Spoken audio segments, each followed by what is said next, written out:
La Loire, dernier grand fleuve sauvage de France. Au plus proche de sa source, sur les contreforts du Massif central, il existe un vignoble, discret, authentique. Pour le trouver, il faut remonter son cours. C'est là que dans son sillon, les premiers vins de Loire se cachent. Les Côtes du Forêt. Derrière ces lignes apaisées, l'énergie du volcanisme. Il y a 60 à 20 millions d'années, la lave devenue basalte a formé ces courbes. Après, ce sont les hommes qui se sont chargés du paysage. Aujourd'hui, c'est le printemps. L'hiver, la vigne a pris ses aises, alors quand viennent les beaux jours, il faut la remonter sur ses fils. On appelle ça le relevage. Droit comme un i, sur les flancs du pic de Saint-Romain-le-Puy, ce vignoble aurait été planté en l'an 550. Alors là, on est avec les sudistes, c'est ça? Ouais. Si j'ai bien compris. Il fait toujours beau. Ouais. On est les plus près, plus proches de la source de la Loire, si on veut. On a le vignoble, C'est le point de les départ, en premières fait. parcelles, voilà. Les premières vignes dans la vallée de la Loire. C'est ça. Ça veut dire que c'est le début de la Provence, ici, ou pas? Pas loin, il y a des jours où on entend les cigales. Alors, parce que moi, on m'a dit qu'ici, on était le plus au sud. Et ça veut dire qu'au niveau du climat, on le ressent, ça, ou pas? Ici, sur les versants sud, on a des départs très précoces de toute façon, et puis ça se retrouve jusqu'à la maturité. Hein. C'est des vendanges qui atteignent des taux de sucre assez élevés et très tôt. Une exposition parfaite, un ensoleillement unique. C'est certain, il y a 1500 ans, les moines bénédictins n'ont pas choisi ce lieu par hasard. Du 6e au 11e siècle, ils ont construit à dos d'homme ce prieuré.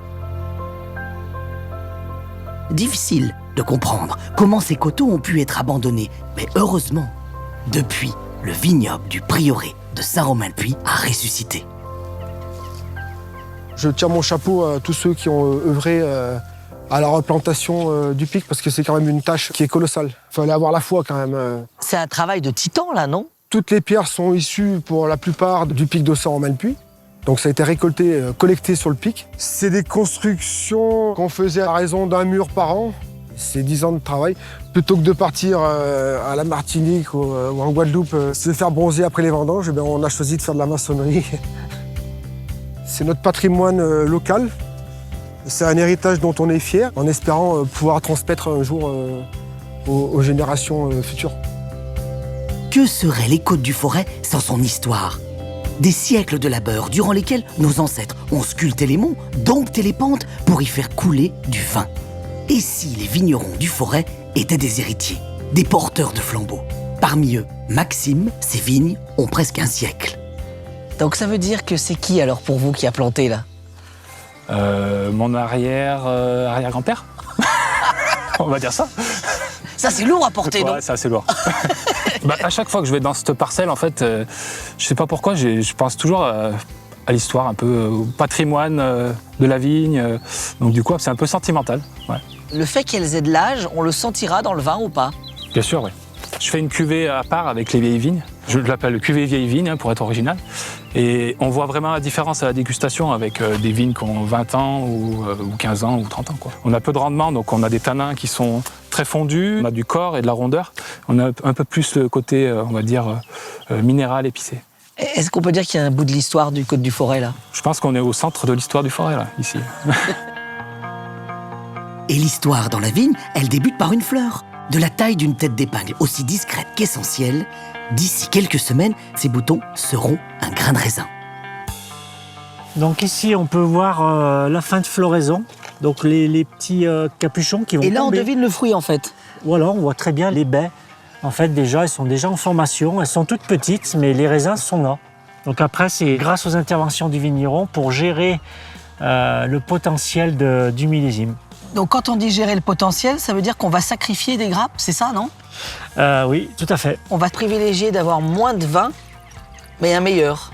Bah, c'est ça, hein. Je pense qu'aujourd'hui, on consomme moins, mais bon. Dans le Forêt, le printemps semble opérer comme par magie sur la vigne. Les précipitations d'avril laissant place à un soleil généreux, en quelques semaines, les grappes vont se former. En été, on dit qu'ici, le climat se rapproche de celui de la Toscane. Sur les pentes de Marcilly-le-Châtel, Jean-François semble heureux. Et ses vignes aussi. Bon, si j'ai bien compris, c'est vos chouchous. On est dans une parcelle de vieilles vignes où on a des raisins avec des petites baies qui nous donnent un vin de très bonne qualité, parce qu'il n'y a pas beaucoup de jus, c'est vrai. On aura moins de jus que dans des grosses baies, mais beaucoup plus riche, beaucoup plus complexe. J'ai l'impression que le sol a une importance considérable dans votre travail à vous, ici. La plante, elle vit grâce au sol, et l'être humain, il doit être capable de continuer à faire vivre ce sol et de le faire vivre au mieux, parce que la vie du sol est très compliquée et il faut faire attention à ne pas détruire l'équilibre. Et là, on est en plein dans l'équilibre, là. Là, quand vous voyez les raisins, la qualité des raisins, j'aimerais bien qu'il y ait toutes les années la même qualité. Là, je pense qu'on va faire un beau millésime. L'équilibre du Côte du Forêt est subtil. Pour le percevoir, le sentir, il faut se baisser, se rapprocher des racines. Car le secret de ce vignoble est en partie dans le sol. C'est ce passé volcanique qui influe sur le vin. Là, j'ai quand même l'impression qu'on est sur la pente du volcan, là, non? Ah, on est vraiment sur la face sud du volcan, puisque... C'est incroyable l'inclinaison, là, non? 45%, oui. Ouais, 45%. Donc, incroyable aussi à travailler, non? Il y a de bons côtés. À pied, c'est plutôt agréable, puisqu'on est quasiment debout. En tracteur, c'est un peu plus dangereux. Il faut être assez prudent, ouais. Qu'est-ce qui est particulier au volcanisme, là? C'est vraiment ces résidus de basalte qu'on retrouve de manière très présente ici, puisque là on est dans la coulée de lave du volcan. D'ailleurs, beaucoup de gens du village viennent à la Madone pour ça. On ressent comme une électricité, une présence particulière autour des sommets volcaniques. Et c'est souvent le cas dans les villages, au sommet des volcans, les gens du village aiment aller se promener. Il y a quelque chose qui ressort de cet endroit. Le vin est meilleur? Je ne vais pas dire le contraire. En tout cas, il a un goût particulier, c'est sûr. Sur tous les sols volcaniques, on retrouve cette salinité, cette fraîcheur sur la fin de bouche propre à nos terroirs volcaniques, que ce soit en blanc ou en rouge. Est-ce que la vigne en elle-même vit différemment? Le fait d'être sur une base volcanique? Oui, puisqu'on a fait faire des travaux par des agronomes. Les sols volcaniques contiennent beaucoup de manganèse. Le manganèse est toxique pour la plante. Donc pour lutter contre cet excès de manganèse, elles utilisent le fer comme détoxifiant en quelque sorte, donc elles emmagasinent beaucoup de fer. Et on suppose que la sensation saline est liée au fait que dans la plante, dans la sève, il y aurait un peu plus de fer que dans des sols moins riches en manganèse. Là, on est en bio? Alors cette parcelle a été défrichée en 2000. Auparavant, c'était de la forêt. Et elle n'a jamais connu aucun traitement chimique, puisqu'on est passé en bio en 2001. Comme une gardienne devant l'éternité, la Madone veille au vignoble. Qu'ils soient en culture biologique ou conventionnelle, les Côtes du Forêt restent une des plus petites appellations de France. 11 domaines, 10 producteurs et une coopérative. C'est vrai que moi, j'ai l'histoire de mon grand-père qui a créé la cave et les Côtes du Forêt, c'est toute mon enfance. J'ai l'autocollant sur la porte de ma chambre, je l'ai sur le tracteur, il est un peu partout à la maison, donc c'est vrai qu'on est ici, on est presque tatoué aux Côtes du Forêt quand on est. Ça veut dire que finalement, il y a une nouvelle génération aussi.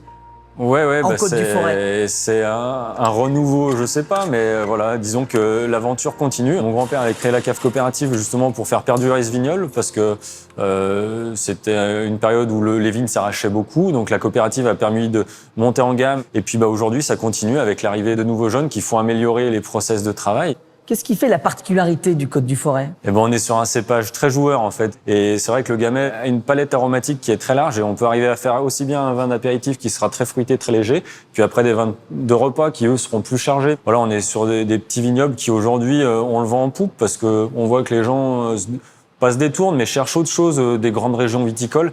Et c'est vrai que nous on est complètement dans ce format-là avec une nouvelle appellation, la Loire volcanique, qui regroupe un peu les vignobles du Massif central. Donc c'est vrai que c'est des nouvelles identités et qui séduisent un peu les consommateurs actuels et puis à venir, on espère. Et ce vignoble séduit aussi les jeunes. En Côte du Forêt, la moyenne d'âge des vignerons est de 42 ans. Ils sont nombreux, en quelques années, à s'être lancés cœurs et âmes dans ces vignes. Julie et Maxime portent le flambeau d'un des pionniers de l'appellation, Jackie Logel. Et en ce début du mois de septembre, les grappes sont gorgées de jus. Chacun retient son souffle, les vendanges approchent. Ah oui. Là, on est à 8 et le but, c'est d'être le plus haut, c'est ça? Le but, c'est que ce soit mûr. D'accord. Il y a un bel équilibre entre l'acidité, les sucres, qu'il y ait une belle... Les ça arômes. fasse un vin équilibré, un joli vin. Ça veut dire qu'on va vendanger quand, Julie? Ben là, on est en train de fixer la date, mais on ne sait pas encore exactement. C'est le suspense. Rien n'est écrit en fait. Ben oui, et chaque année, en plus, là, ça change. Donc avant, c'était un peu, il y avait des constantes, et là, chaque année, avec le changement climatique, on doit s'adapter sans cesse. On est sur les vignes de vos grands-parents. Voilà. Oui. C'est ça. Ce que vous ont appris vos grands-parents, finalement, n'est plus forcément d'actualité encore maintenant ou pas? Dans la temporalité, on va dire. Il y avait des objectifs différents, ils étaient coopérateurs, donc ils livraient du raisin en cave coopérative, et eux, la cave coopérative, ça leur a vraiment permis de vivre de la vigne. Je pense que déjà, il y a une histoire de quantité. Là, on est passé enlever un petit peu du raisin qui était en trop au mois d'août, toujours dans le but d'avoir un optimum de maturité. Et ça, c'est des choses qui se faisaient pas du tout avant, quoi. J'ai le sentiment, en fait, qu'il y a une tension parce que finalement, on met fin à une année de travail. Les vendanges, c'est en même temps la fête et en même temps le moment crucial où tout se joue. Finalement, là, à quelques jours, vous faites plus rien, là, maintenant. Voilà, ouais. Donc, On fait Là, du on- C'est rangement. les vacances avant les vendanges. le hamac et tout. Ouais. Plus au nord, sur les hauteurs de Saint-Sixte, dans les vignes autour de Stéphanie Guillot, le ballet des vendangeurs a débuté. Vous m'avez oublié des raisins, les garçons. En quelques jours, cette jeune viticultrice doit récolter ses 8 hectares de vignes. Bon, c'est le plus bel endroit pour faire du vin. C'est pas mal. Comme Juste- cadre du bureau de travail, c'est pas mal. C'est une création, c'est-à-dire que vous avez vraiment créé votre cave. Pour payer notre vol scolaire au bac, on a fait les vendanges et puis un jour, c'était mon tour d'aller laver les bennes au cuvage. Et il y a un vigneron, il m'a expliqué son travail. Et là, ça a été le déclic. C'est facile de se lancer ou pas, de créer Non, c'est pas facile, hein. Il y a toujours des petits tests, on va dire. Des gens qui vous testent votre détermination à vouloir faire ce métier. Mais c'est pas plus mal, ça nous forge le caractère. Il y a beaucoup de femmes ou pas qui sont vigneronnes? Quand j'ai commencé, j'étais toute seule. Je me rendais pas compte parce que je suis très bien intégrée quand même dans les Côtes du Forêt. Maintenant, on n'est pas loin de la parité. Bah oui. Combien sur On est 3 sur 10. Ça commence. C'est pas si mal, hein. Ouais. Alors, est-ce que ça se sent dans le vin ou pas? Il paraît. Ah. Mais moi, je fais les vins comme je les aime. L'amour et la passion du vin, c'est ce qui anime cette forésienne. En quelques années, Stéphanie a réussi à faire sa place en créant son propre domaine. Alors, quand viennent les vendanges, au fur et à mesure que les raisins sont pressés, le jus coule et Stéphanie approche de la fin de sa mission. Après, c'est au raisin de se mettre au travail, car oui, le raisin est vivant. Tout ça, c'est chaud.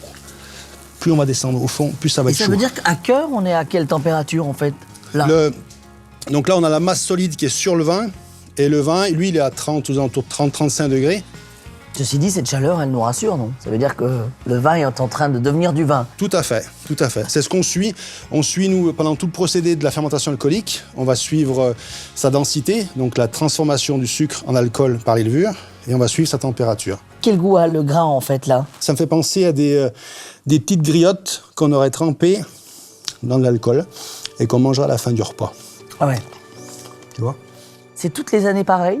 Bon, nous, on s'est installé avec mon frère il y a 20 ans. Au bout de 2-3 ans, on dit c'est bon, on a trouvé la bonne recette, il faut faire comme ça. Et la 4e année, patatras, c'était pas ça, parce que t'avais eu un coup de gel, un coup de grêle, t'avais eu la vendange, t'avais été trop fraîche. Enfin bon, il y a toujours quelque chose. Alors tu t'adaptes.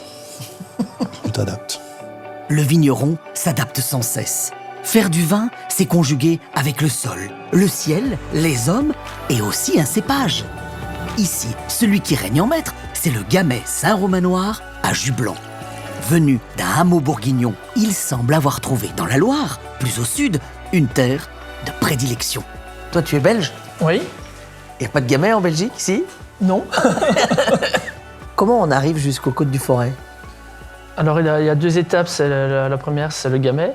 La deuxième étape, c'est ma femme qui m'a amené ici. Je connaissais déjà les vins de Gilles Bonnefoy, de Jackie Logel. Donc, je savais qu'ils faisaient des bonnes choses. Et alors, c'est un terroir qui est hyper intéressant pour le Gamay. On a du granit, on a du volcan. Ce qui est intéressant, c'est que j'ai l'impression que le Côte du Forêt, c'est aussi un moyen de faire voyager ce terroir, non? Oui. Moi, je le vends pas mal sur Paris, sur la Belgique. Et je pense que les gens découvrent un terroir, découvrent une appellation qui est inconnue, découvrent une région. Qu'est-ce qui plaît, par exemple? Ce qui fait notre force, c'est qu'on a des terroirs qui donnent des notes épicées, qui quand même amènent une complexité qu'on n'a pas sur tous les autres terroirs. Ça veut dire qu'avec un verre, on voyage et vous aussi, finalement. Parce que vous les emmenez, les bouteilles. Nous, c'est les bouteilles qui nous font voyager, ouais. Oui, on peut le dire. En forêt, le vin est une carte postale gourmande. Justement, pour comprendre en quoi ce vin est si particulier, je profite d'une visite du chef Jacques Marcon pour savoir pourquoi ce cuisinier aux 3 étoiles, venu des Monts d'Ardèche et de la Haute-Loire, semble porter dans son cœur les Côtes du Forêt. Jacques, c'est pas la première fois en Côte du Forêt? Ah non, c'est un endroit où j'aime bien venir pour déguster, notamment avec mes sommeliers, avec mes amis. C'est un endroit où on se sent bien parce que voilà, c'est la Loire volcanique, c'est le début de la Loire, hein, Gervais-des-Joncs, les montagnes de l'Ardèche.